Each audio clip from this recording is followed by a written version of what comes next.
great to be here. Great to get game week going. Great to working on somebody else besides seeing yourself each and every day. It's the offense and defense and the special teams. Guys are happy to. We started last week in our game preparation. For that, we'll have hopefully a great week of practice this week and get ready to play a game against New Mexico on Saturday. Coach Gonzalez and his group, like I say, do a great job. They're very physical on defense, very tough to prepare for.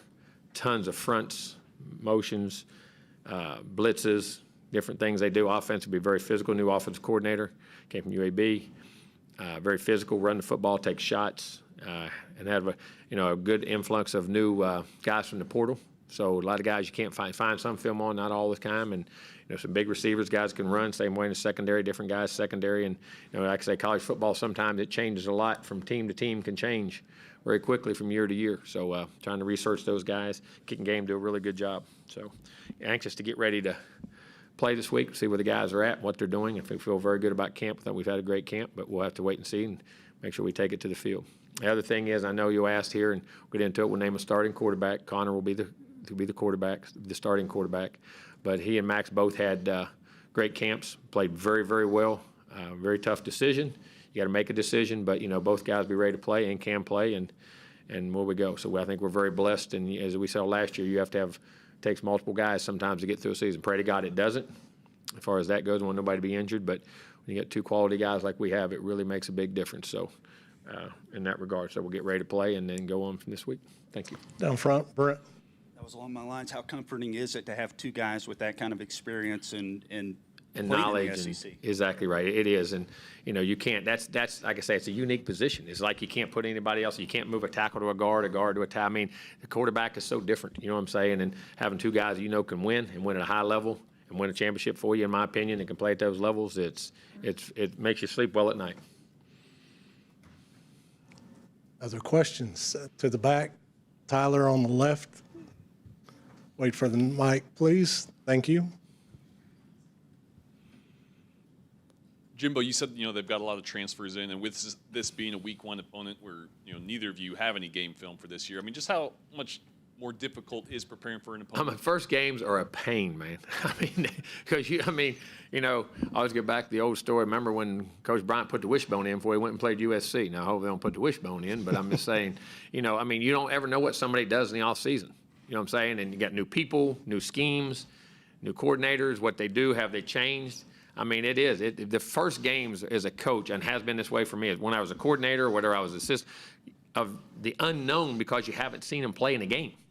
You know what I'm saying? Those things are always, for me, restless nights, and you try to cover all your bases and what you go over, and then you sit and think for the last 2 weeks, all right, what have I not done? What have I not went over? What film have I not looked? And who has he ever coached with that would know this and do this? And sometimes you go chasing ghosts. You got to be really careful. You can do that, and mess yourself up. But, their first games are always nerve-wracking in that there's no film out there to go off of. So they're very challenging.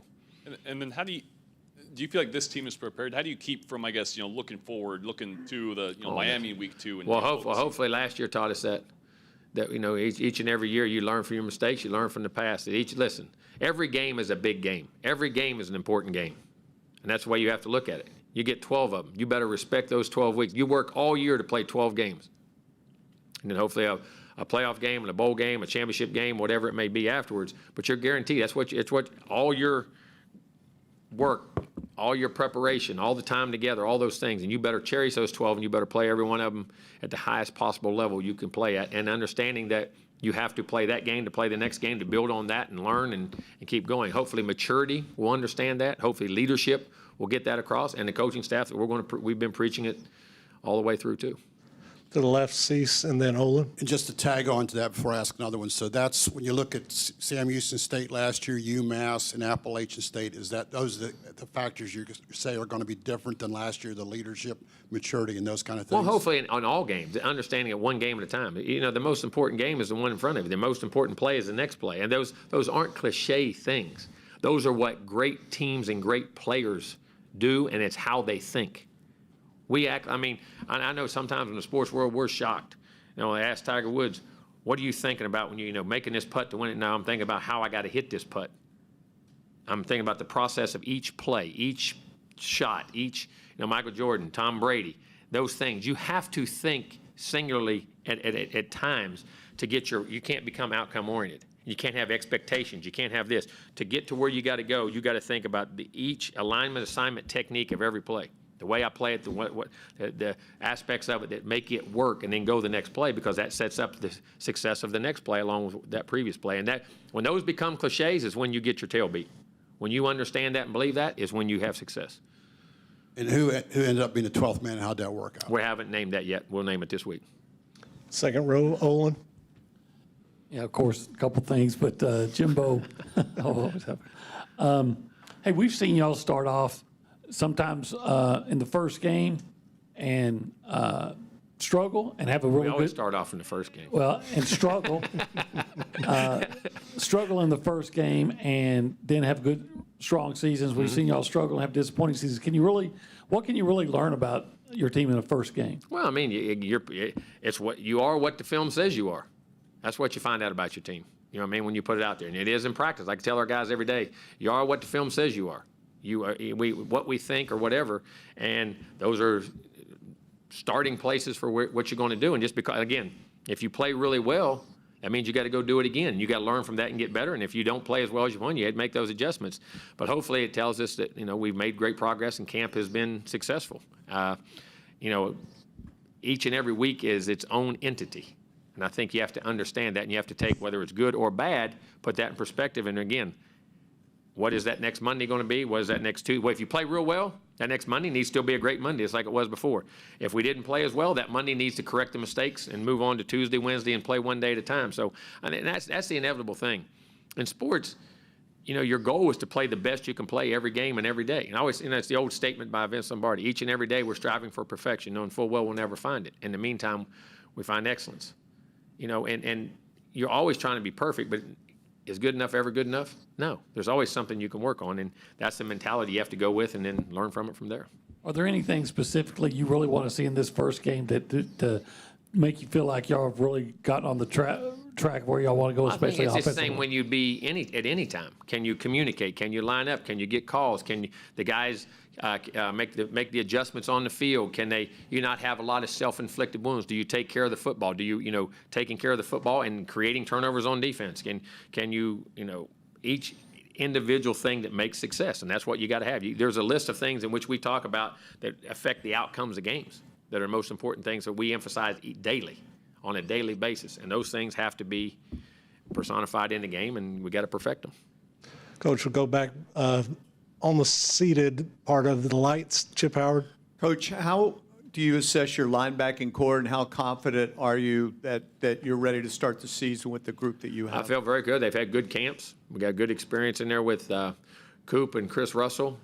I think Martrell has made tremendous strides in camp. I think the young guys have played very well. I think the transfer J.D. Davis has really come on and really helped us with maturity and physicality, and he's really starting to get the defense down. You see the production coming, and our young guys with York and Sanford and Chance Johnson, those guys are all producing in their scrimmage in practice. Been very. So we got good numbers. We got good people. They're athletic.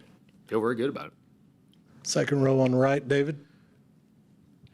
Jimbo, last year you guys were obviously a young team. Does this team act and look to you like a young team or more of a experienced team? I think it acts like a team who understands there's a lot more to it than what they thought. I mean, I say that in how they practice, how their attitude's been, how the questions been, how the daily work habits in which we come to practice with. That each and every day, even from little things like you're practicing in 106-degree heat sometimes. Some guy get lackadaisical, not be hydrated, have his hydration that day. We could go out there, he doesn't get to practice, he has to miss, that takes 4 days out. Can be dangerous, you know what I'm saying? We haven't had one guy not pass a hydration test before they go on. I mean, when you start paying attention to little things, I got to do this to go practice, you know what I'm saying? Understanding that the details are the key to everything. How you do anything is how you do everything. And understanding that and having a purpose. I think they have a purpose. They've practiced with it, and they've had the attitude of it, and the coachability of them, in my opinion, has been really good. And I think, again, that happens from two things, in my opinion. It's the leadership of the team, addressing guys and dealing with guys, and not just saying, hey, you got to do it. Putting their arm around them, walking them after practice, go and have dinner with them. spending time with guys, calling them over privately, and getting guys to understand why they have to do the thing because we're going to need them. And young guys also taking leadership. Some guys don't want to take leadership. Some guys, I want to do it my way. I don't want to, I'm going to be a rebel. You know what I mean? I'm going to do things my own way. It hasn't been that way. Guys have been coachable, and the players have coached each other and pushed each other and challenged each other in the communications and the relationships. That's what I see. Now, again, you got to take it there, but that's what's encouraged me and kept me in a great mood in camp because, listen, as long as you're willing to learn and change, it can be really good. Front, far right, Cole. Jimbo, just two quick ones. Any major injuries to know about going into the week? No, just, Donovan. Okay. And then just having the experience of Max, not as a starting quarterback, but a starting quarterback in the SEC, just a boost of confidence to where if anything were to go wrong compared to last season where you're kind of implementing a little bit more. Yeah, you got two guys, very high quality guys that can play the game and have both had success. Yes, feels very good. To the left, Mark. Jimbo, have you guys been able to come to a decision on what you're going to do at offensive tackle with Zune and Deuce and obviously Basantis? Well, and you keep forgetting. I keep trying to tell you. And Crownover. Crownovers are getting better. Yeah, right now, Basantis and Zune will be in there, and then Crownover will be ready to play, and Deucer. He's now getting himself back into shape from the injury and practice and getting back to where he can go. And we have 4 really good guys right there right now. How do you feel about that group of 5 as a whole right now? Really good. We'll see how they play, but I feel really good up front. Our guys have had good camp, physical, knowledge, communication. Just done a really nice job of handling a lot of different things and feel very confident in that group right now, the whole offensive line. Front right, Travis. We're going to have to be because this group this week, I know we're talking about us. These guys twist, blitz, coming every angle known to man. There's every twist. But, they do a great job up front and with their packages of creating and really challenging an offensive line. They're very demanding on what they do to it. And our offensive line's going to play very well. And they do a great job, man. They really do. Coach, at what point did Connor separate himself as the guy through the call? All camp's been evaluated. It comes down to the end. And then at the end, we have to make a choice. That was it. And then I know you talked a little bit about the new clock stop rules, but when there are new rules each season, how do you kind of go about teaching those to the guys? Educate them and put them in practice. You can teach them, but unless you go practice them and how it goes and how we run the clock and every drill, especially the last 2, everything we do is situationally designed. From time on the clock to first down, second down, third down, red zones, tight zones, third down in the red zones, last 2 minutes, it's 2:20 and we'll do 2-minute drive. We'll start them with 2:30, sometimes 1:30, sometimes 2:05. How to save a play or lose a play. Different times on the clock to educate them and put them in a comfort zone where they're just reacting to those things and they think. We put them in that daily. I would say we work a ton of situations each and every day, and then we always will. Coach, go back behind the lights, far left, Eric. Coach, you talked a lot about kind of the progression of Connor. What are you kind of hoping to see this season in terms of the next step that he takes? The next thing, just keep playing great football.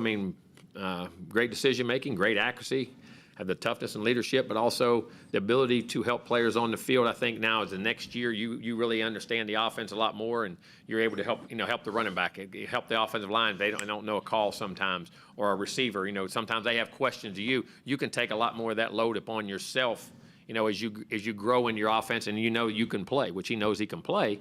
So that kind of can go into your other players a lot more. They can lean on him. Sometimes when you're a freshman like he was last year at that time, him trying to help other guys, you do it. But, man, hey, I got to take care of my own. I got to prove I can play out here. I got to do those things. I think from a leadership standpoint and those things.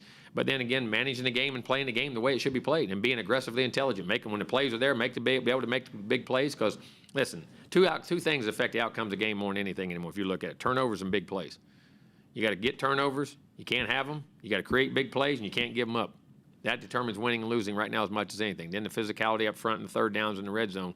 But him being able to do those things and recognize how to use all of his weapons. I think as a quarterback grows in his offense, knowing how to throw the ball down the field, but how to find checkdowns, find drags. And when it's a third moving route, for instance, and you drain the zone and you're coming down to hit an Evan Stewart or Le'Veon Moss or Amari Daniels or a Reuben Owens or somebody on a drag route that, it's cleared out and throwing a 5-yard ball knowing it's going to get you 15 and 20 and how on second, first and 10, second 10, I got a shot down the field, but it ain't there checking it down to make sure I got a 3rd and 5. You know what I mean? To put yourself and manage the game and keep yourself in good situations where you can control the game. And 1st and 10, we take a shot and it's not there. And I check it down and get 2nd and 5 so I can call it again. Or the look is not there and I check to a run. They're light in the box. You know what I mean? All those things hopefully enhancing that ability to be able to do that. Yeah, and kind of going off of that too, you know, a lot of young players last year, but they kind of been there now. They got that experience. I mean, how does that kind of factor in to the season this year? Getting the older guys back and getting the younger guys grown up, that creates competition within your team. That makes your team better on a daily basis. That's where it really comes from in practice, knowing if I slip up, somebody's taking my job. And there's a lot of guys can do it. And it's better, and you got a lot of guys to play. We can keep that rotation. 12 games is a long time, and you got comfort. You're only as good as your 2 deep is. That's how good a team is. A team is only as good as its 2 deep, being able to do it and having quality guys there. And then those guys, not only, like I say, you can play well, and I call it get mine. I got my 2 plays. I got my sack. I got my tackle for loss. I got my 2 catches. I scored a touchdown. Well, you can do that and still lose. Understanding what winning is about, being situational masters, and understanding what each and every call is meant for by the down and distance, the field position, all those types of things, and growing. And then, all right, if I got mine, you know what? Go get another one. Show your class, put the ball down, go get another one, or get an interception, cheer with your teammates. That's great, and don't be talking to the other guy. And go get another one. Go make another tackle. You know what I mean? Don't wear yourself out between tackles that you can't go play the next play because I'm celebrating so much, or I've winded myself after I catch and run because I'm celebrating so much I can't go the next play. Hopefully that maturity grows into winning and understanding how to play winning football. You can play good football and lose. You got to understand how to win and be situational masters. To the left, Carter, and then Brent. Jimbo, if your offense takes the next step, like I think it might, what do you think that could do for your defense, keeping them off the field and things like that? That's what we did in 2020. It's what we did the first years here. You go back in 2020, we played, 48 plays a game on defense? But we controlled the ball for 36 minutes a game and scored 63% of our drives. And we're great on red zone, 3rd down. So your offense, everybody gets caught up. Well, what does your offense do? And what does your defense do by building confidence, getting 3 and outs?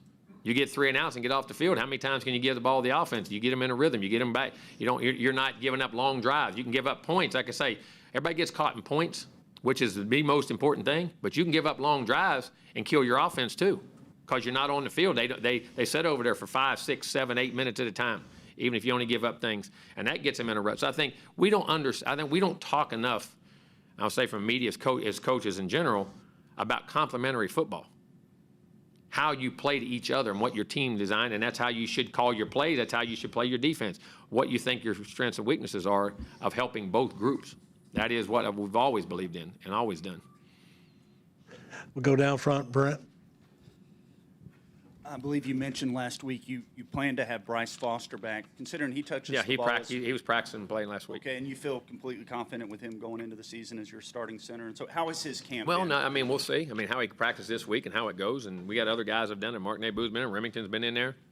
Those guys have all done well. So we'll continue to see where that goes, and hopefully he'll continue. And then it'll give us a lot of different options if he's ready to go. And Damani went out of his way to point out that York had a really good camp for you at linebacker. How rare is that? So y'all didn't believe me, did you? Damani Did I not tell you that? Did I not tell you that? You say yes, sir. I'm joking. To have a true freshman. No, it's amazing because I'm gonna tell you, playing linebacker is like playing quarterback. You're making front calls, you're making checks, you're making and to be the vocal guy that. I've had freshman backers come in, and be the other guy where somebody else is making all the calls. And sometimes that'll happen at safety. You'll see some of those young freshman safeties who'll come in and play, but a lot of guys won't put the calls on them. You know what I mean? Like back there, the safety's got him. The other safety makes the check. You know what I'm saying? But York is able to make checks. I say he's 18 going on 25. And I say that from a maturity standpoint, how he learns and what he does and handles things very well. Sometimes guys can handle that. And he's done it. He's had an outstanding camp in that regard, and it's very refreshing because, you always wonder, all right, you have a signal caller. All right, who's your next signal caller, what I call it? Can call the things at linebacker and do if guys get banged or bruised, and he's done a really good job of that. Yeah, I'm glad. I'm glad Demond knows. Those guys know it. I'm gonna tell you what. You don't see it because when they make their call, that's how the safeties. They ought to be in sync. You know what I mean? The safeties and those backers, how they're fitting things and how they're doing things. And you know when Demonte's back there making calls, he's one of our senior leaders making calls at the third level. Knowing that second guy, they recognize that, man. But he's done a really good job. I mean, that's very rare, but it's a really good job by him. All right, Alex, wrap us up. Hey, Jimbo over here. You said you're going to name the 12th man this week. As you've had a couple of chances to name those guys, what have been really the biggest things that you look for when you ultimately choose that guy? The character, what they stand for, what they represent, their effort, how much selflessness is there, and are they ready to go at all times, just like the 12th man is based off of. You know what I'm saying? And how much their heart, soul is into every inch of practice, and what this program is, and what it stands for, just the university, not just the football program. You know what I'm saying?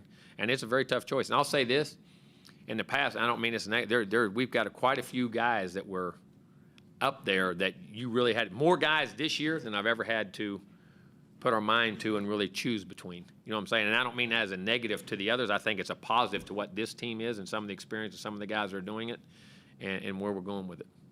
All right. I'm going to tell you what, that's a very, very tough choice. And we take it very seriously. As a staff, we talk about it, the teams, the player. I mean, it's a very, in our opinion, thought-out decision that we take very seriously. All right, Coach, thanks for your time. Thank y'all.